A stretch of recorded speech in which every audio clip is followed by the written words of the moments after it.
What's going on, guys? Welcome back to Perky Films. Today we're looking at 3 Shark Tank failures that made millions. Not everyone is cut out for the business world. It takes a lot of patience, time, and of course money. But in order to succeed, you also need a great idea. The concept for your business must be original and unique. Sure, you can develop a game app, but if it doesn't stand out from the competition, it won't fly. A great idea will set you apart from the rest and will be what attracts interest from potential investors. You may even be able to take your sales pitch to the airwaves thanks to the people from CNBC's Shark Tank. You may not always be able to win over the sharks and convince them to interest in your idea, but just appearing on the show may help you get your foot in the door. Shark Tank has led many entrepreneurs down the path to success and riches. If you're not familiar with it, it's a reality TV show that has been on the air since 2009. Entrepreneurs seeking funding and investors are invited onto the show to make sales pitches to the sharks, all of whom are deemed successful business people. The sharks, who are the likely investors, try to pull out the strengths and weaknesses of each pitch before making funding proposals to the business owners. Many participants leave the show with a deal. Others aren't so lucky. But there are some contestants who are unwilling to accept the terms and walk away. The majority of the most successful products pitched on the show have been backed by the sharks. However, many entrepreneurs who left without deals have gone on to enjoy great successes with their products. It's important to note that while the sharks are paid to be on the show, the money they invest is the entrepreneurs' companies, if they choose to do so, is all their own money. So, here are 3 Shark Tank failures that ended up making millions. First up, Ring.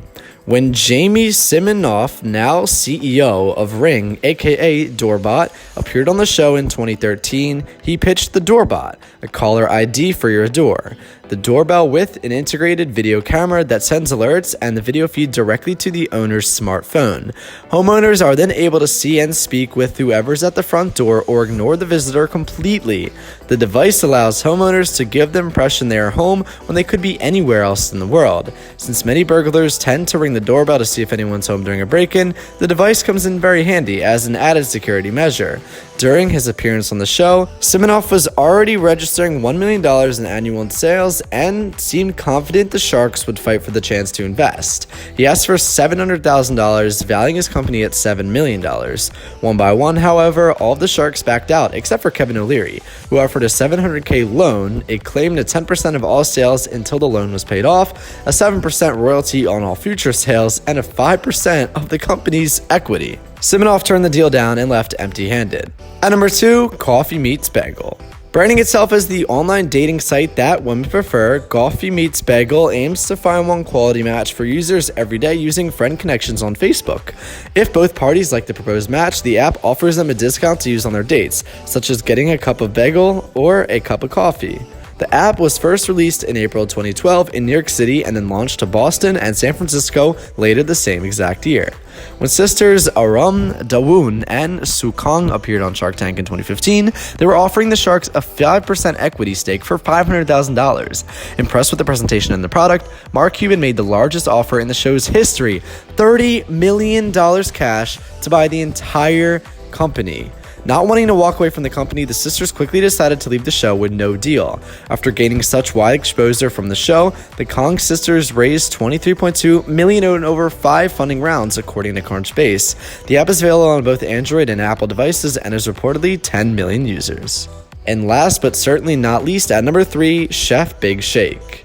Inspired by his daughter's interest in vegetarianism and recognizing a market opportunity, Sean Davis pitched his specialty seafood burger business to the Sharks in 2011, asking for $200,000 for a 25% equity stake in the company. Davis wanted to tap into the vegetarian market with foods such as burgers that relied upon seafood rather than traditional meat sources. The Sharks thought the venture was too risky and passed on that opportunity. But after this episode aired, angel investors seized the opportunity by offering Davis $500K. Annual sales for Davis's company, CBS Foods, grew from $30K to a projected $5 million in just 1 year. In 2017, Cuban admitted that he regretted not investing in food innovation. CBS products were originally sold in grocery stores, and Davis's company ended its grocery store relationships, opting instead to sell its product line to restaurants, including to the one it operates at. Davis has now started franchising his company, Chef Big Shake. So guys, thank you so much for watching this video. If you enjoyed, do me a favor, hit that like button, subscribe, and I'll see you guys in the next video. Stay safe and have a great day tomorrow.